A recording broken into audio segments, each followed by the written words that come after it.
A pesar de que es festivo en Estados Unidos y está todo más parado, siguen apareciendo noticias sobre el sector cripto. Y conocemos cómo la futura administración de Donald Trump sigue tomando decisiones que pueden cambiar y mucho el panorama regulatorio en el país. Además, El Salvador sigue callando bocas y hasta le han mejorado su nota de calidad crediticia. Por otro lado, seguimos viendo cómo más países están apostando fuerte por los activos digitales. Y hoy veremos un análisis que indica que Bitcoin puede tener el techo de este ciclo para finales de 2025. Por tanto, analizaremos a este y a otras altcoins para ver qué podemos esperar de cara al corto plazo. ¡Vamos al lío! Muy buenos días, cracks, y arrancamos con esta noticia de que la futura administración de Estados Unidos al mando de Donald Trump planea dar más poder a la CFTC para que sea la encargada de supervisar el mercado de activos digitales. Y lo bueno de esto es que reduciría el poder regulatorio que en la actualidad tiene la SEC sobre la industria de las criptomonedas,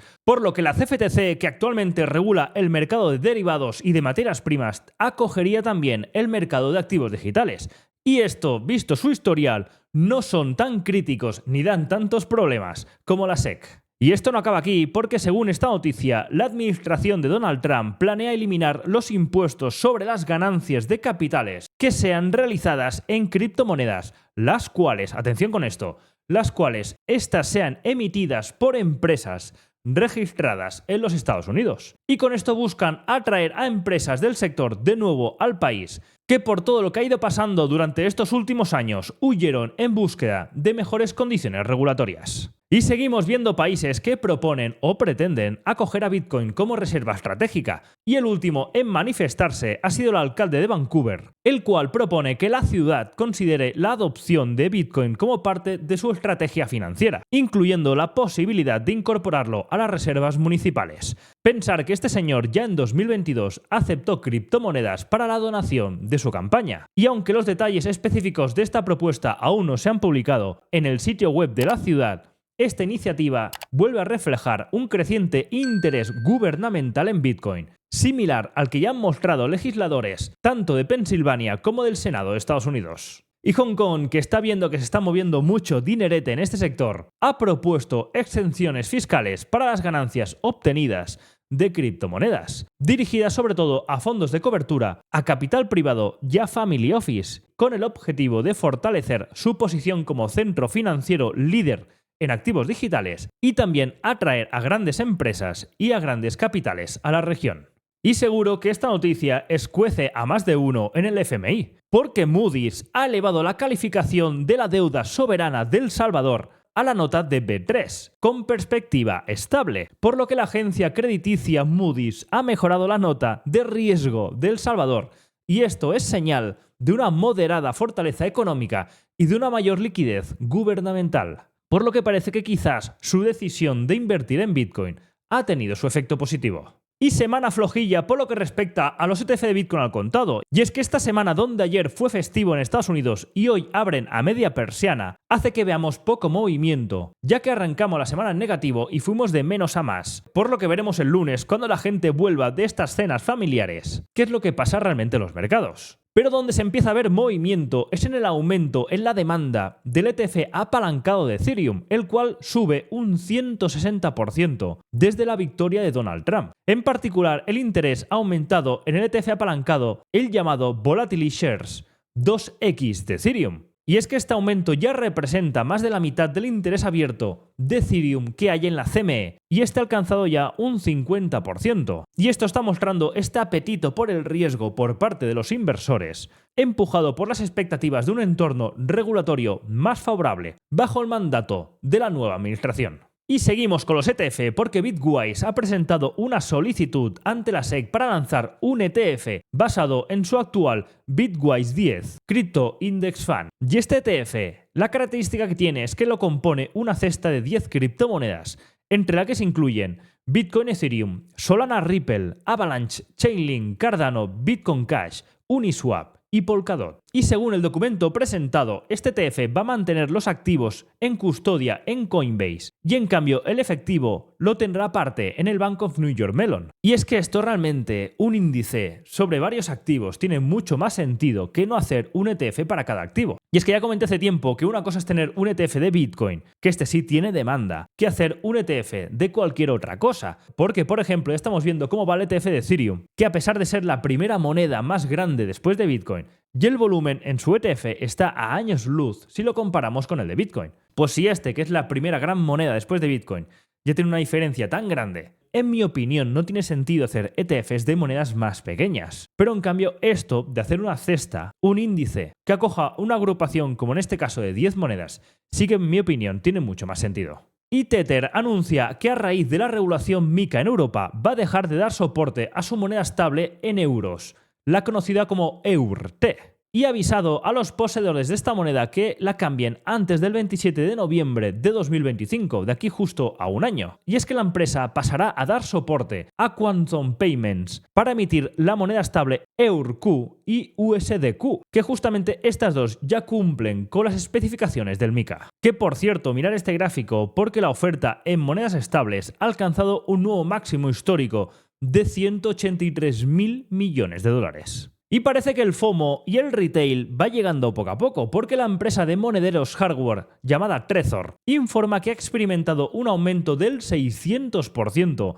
en sus ventas semanales, coincidiendo con las últimas subidas del mercado, por lo que parece que la adopción en la autocustodia está aumentando. Y para cerrar esta sección, comentar que el exchange Kraken ha anunciado el cierre de su mercado NFT para el 31 de diciembre de este mismo año. Y esta decisión forma parte de una estrategia para reenfocar recursos en otros proyectos clave de la empresa. Y a partir de hoy, los usuarios ya no van a poder listar, ni pujar, ni vender artículos en el mercado NFT de Kraken. Pero en cambio la empresa asegura que todos los usuarios van a poder retirar sus NFTs hasta la fecha del cierre de final de año. Y ahora, pasando a la economía, el miércoles, antes del parón por la festividad de Estados Unidos, conocíamos una batería de datos macro.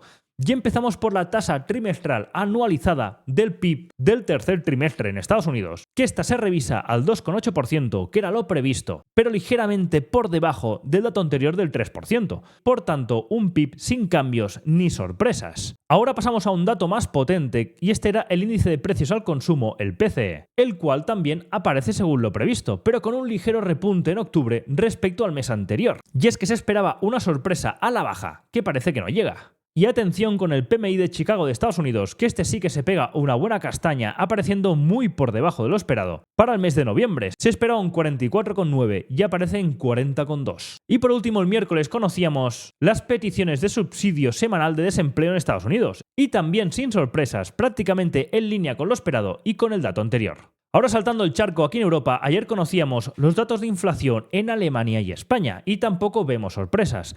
La tasa de inflación anualizada en Alemania sube al 2,2% en noviembre frente al 2% en octubre. Aumenta ligeramente respecto al mes anterior, pero está por debajo de lo que se esperaba, que era del 2,3%. Es cierto que es el nivel más alto en 4 meses y muestra una señal de posible freno en la caída de la inflación, que quizás debería ser un punto de atención para el Banco Central Europeo. Y por lo que respecta a España, también repunta en el 2,4% por encima de la estimación, que era del 2,3%, y vemos como la subyacente aún sigue con ligeras caídas, pero en cambio la general repunta, y esto supone un aumento de 6 décimas en su tasa anual. Ahora pasando a las acciones, tenemos pocas hoy ya que el mercado de Estados Unidos estuvo cerrado ayer, pero empezamos arrancando por dos europeas y es que atención con Grifols que vuelve las noticias, en este caso otra vez malas, y otra castaña del 20%, pasando en pocos días de cotizar por encima de 11 a estar por debajo de 9. Y es que se confirma que Brookfield se retira de la OPA, malas noticias, y encima Gotham vuelve al ataque con más acusaciones y el precio se aleja de los 10,50, que era el precio de la OPA, cayendo a la zona de 8,60. Y las últimas informaciones apuntan que ahora la compañía está barajando una ampliación de capital o una generación orgánica de flujos de caja, por lo que veremos qué hacen para salir de este embrollo. Ahora pasamos a SML, que está en cambio subía ligeramente un 0,19, a pesar de que empezó la sesión subiendo fuerte arriba cuando conocíamos que Estados Unidos iba a imponer más restricciones a los chips chinos, pero conforme avanzaba la sesión esta se iba deshinchando y acabó prácticamente plana. Y por último, repasando Marathon Digital Holdings, que es la empresa minera de mayor capitalización de mercado del mundo, la cual comunicó la compra de 6.500 bitcoins por una cifra alrededor de 600 millones de dólares. Y esto hace que la compañía actualmente ya acumule más de 35.000 bitcoins, siendo la segunda empresa pública detrás de MicroStrategy que más bitcoins tiene en su balance. Y esto lo financió con la emisión de notas convertibles.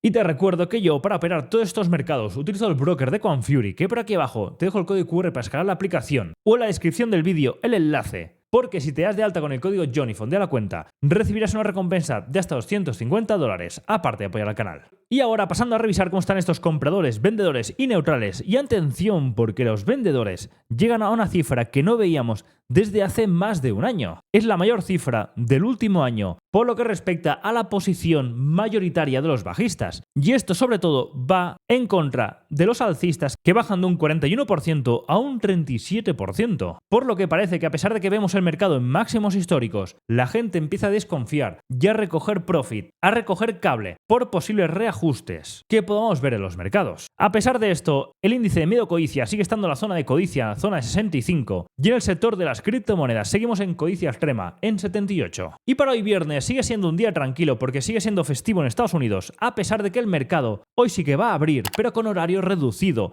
Abre a la hora de siempre, pero cierra 3 horas antes. Esto seguramente se siga notando en el mercado porque mucho operador estará de puente. A pesar de esto, hoy conoceremos el dato de desempleo en Alemania, dato de inflación IPC en la zona euro, y hoy viernes y final de mes hay vencimiento de opciones. No es tan grande como un trimestral, pero hay que tenerlo en cuenta. Y ahora, pasando a los mercados, día tranquilo ayer, típico cuando Estados Unidos está cerrado. Y hoy que están a media jornada, es posible que veamos lo mismo, ya que muchos operadores estarán de puente. Por lo que respecta a los mercados, seguimos viendo cierta rotación de las grandes a las pequeñas y medianas. Pero conforme nos acercamos a máximos históricos, mirar este gráfico, porque este mostraría que las empresas con información privilegiada, los insiders, se están deshaciendo de sus acciones al ritmo más rápido de al menos las últimas 2 décadas. Y en parte es comprensible cuando vemos unos índices que no paran de subir y los beneficios ya son bastante abultados. Pero veremos hoy viernes que estando a media jornada veremos si hay movimiento realmente importante en los mercados después de una jornada festiva de ayer. Pero normalmente entre dos festivos y siendo tan importante como el Día de Acción de Gracias deberíamos ver poco movimiento, pero por si acaso estaremos monitorizando los mercados. Ahora pasando a Bitcoin, os quería recordar qué pasó hace 4 años. Y es que en estas festividades del Día de Acción de Gracias, hace 4 años,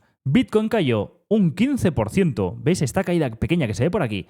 Un 15%. Y este llegó a caer por debajo de $16.000 después de estar rozando la zona de los 20.000. Y ese día se conoció como la masacre del Día de Acción de Gracias. Esto llevado a la actualidad, parece que a Bitcoin ya no le sienta tan mal esta festividad, porque a diferencia de hace 4 años, prácticamente ayer ni se inmutó, sino que más bien subió cerca de un 2%. Pero quiero que ahora nos fijemos en este vídeo. Y es que en este se comenta que el pico de este ciclo de Bitcoin se espera para dentro de 12 meses aproximadamente. Comenta que los últimos 3 picos de ciclo de Bitcoin ocurrieron en noviembre o diciembre y estuvieron separados por 4 años. Y el último ciclo fue en 2021, por lo que según este estudio, el tope del ciclo se daría para finales de 2025. Y como veis aquí, este máximo se daría alrededor de los $200.000 por Bitcoin. Esto nos deja un Bitcoin desde los precios actuales con una proyección de hacer un por 2, desde los 100.000 más o menos que está ahora hasta los 200.000 en cuestión de un año. Veremos si finalmente se cumple esta predicción,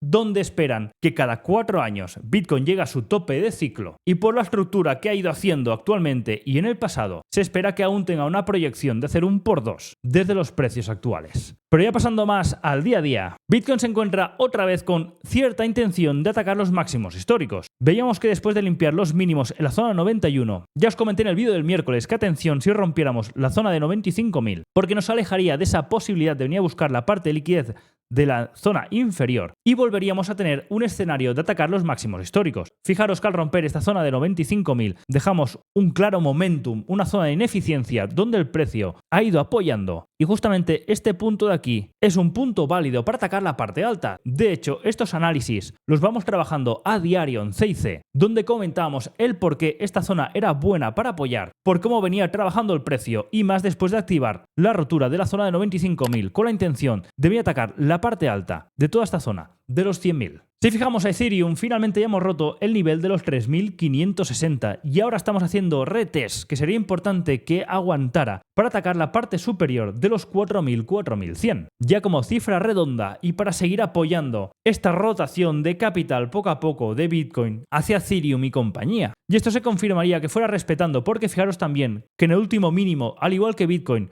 absorbió esta liquidez de aquí dentro de esta ineficiencia y desde entonces el momentum ha sido muy potente, rompiendo el nivel de los 3.560 y ahora está apoyando en esta zona. Como punto interesante sería que no perdiera la zona de 3.520, 3.500. Como mucho que lo volviera a apoyar, pero siguiera tirando arriba, mitigando esta parte de arriba y atacando y encarando la zona de los 4.000. Pero sí que es cierto que estas últimas horas hemos visto cierta presión, sobre todo en esta vela de ayer jueves a mediodía, cuando se conocía que un ex cofundador de Ethereum había transferido 20.000 Ethereums hacia Kraken, posiblemente con la intención de vender. Y ahí veíamos esta fuerte vela bajista, que justamente cruzaba esta parte de retest de este nivel que volvía a recuperar, por lo que es importante no perder esta zona. Y ahora pasando a las altcoins, comentar que 21Shares anunció que lanzará 4 nuevos productos ETP, entre ellos Ondo, Render y Nier, y los va a lanzar a la bolsa de Ámsterdam, París, etc. Y pasando a analizarlas, empezaremos por Ondo, la cual sigue apoyando conforme va rompiendo niveles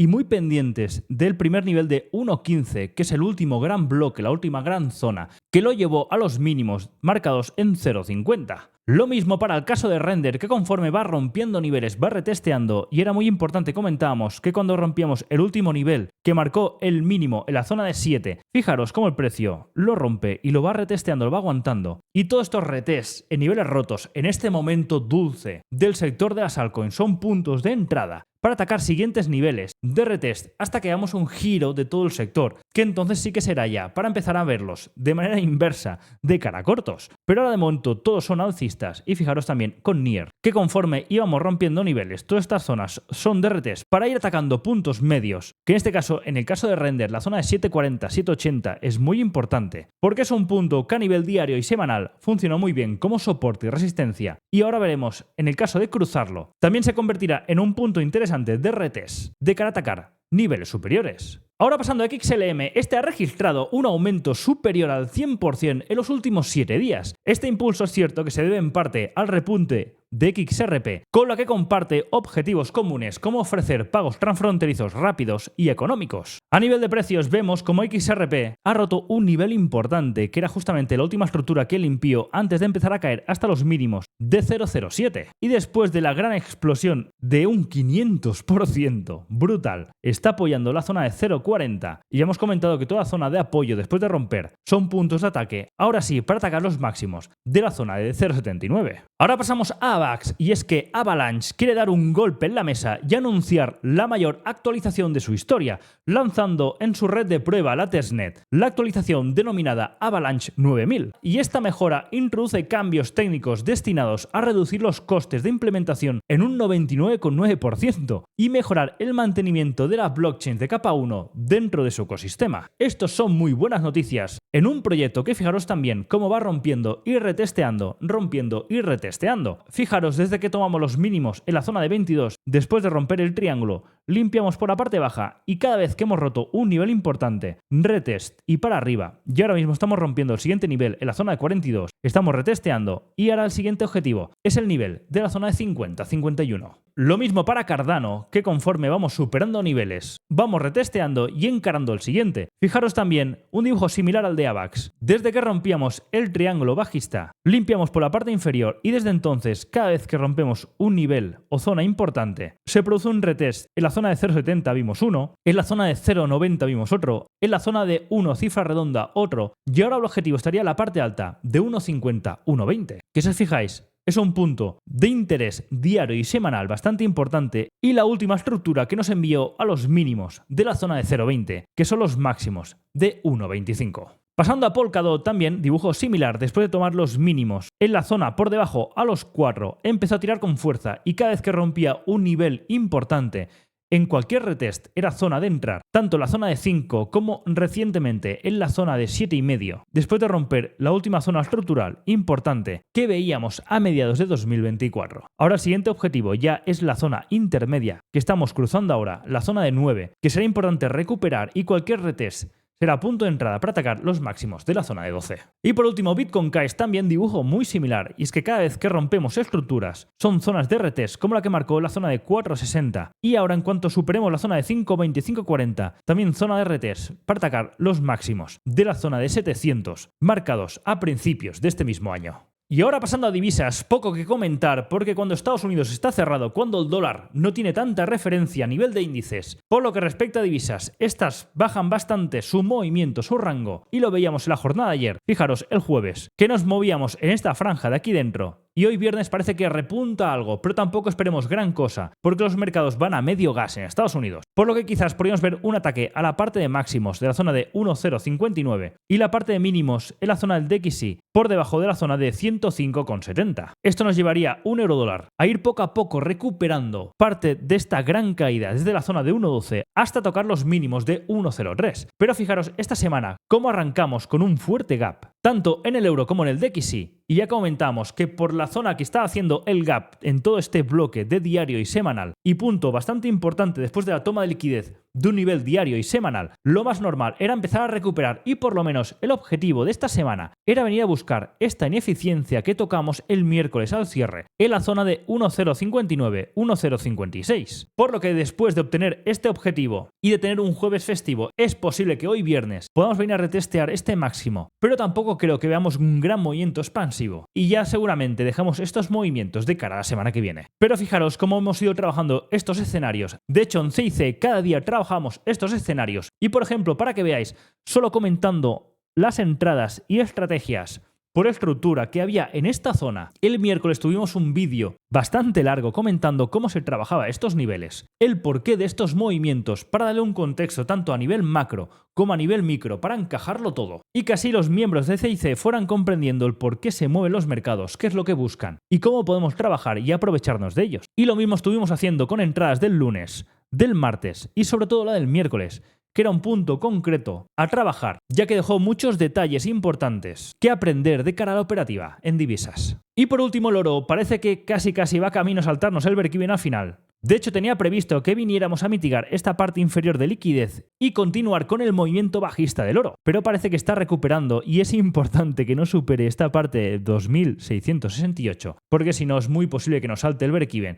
y entonces ya por el tipo de estructura ya no tendría sentido buscar cortos y es muy posible que si fijamos a nivel diario empezáramos ya a replantear de nuevo ataques a la parte alta de los 2.790. Y es que la pista ya nos la empezó a dar la plata cuando tomó estos mínimos de aquí y la reacción fue bastante buena, por lo que si el momentum continúa, esto es señal de que la plata empieza a correlacionarse con el oro y esto nos podría indicar una entrada de cara a atacar los máximos de la zona de 2.790, pero de momento el corto sigue vivo y veremos cómo trabaja dentro de esta ineficiencia de diario, por si acaso continúa con la proyección bajista. Perfecto, con esto cerramos ya el vídeo por hoy. Una semana atípica con los festivos de ayer de Estados Unidos y hoy a media jornada. Por lo que en principio no debería ser hoy un día de mucho movimiento, puede darnos la sorpresa, pero no debería ser así. Por lo que muy posiblemente que el mercado se mantenga más o menos estable de cara a este puente de 4 días en Estados Unidos y veremos el lunes cómo abrimos los mercados. Con un Bitcoin que parece que tiene otra vez la intención de atacar la zona de los 100.000 y unos índices que están cerca de máximos históricos, conforme ya vamos entrando en diciembre, un mes que en principio va de menos a más, preparando el escenario de cara al rally de final de Navidad, que por lo que estamos viendo y por el FOMO generado por el trade de Trump, da toda la impresión de que puede ser un buen cierre de 2024.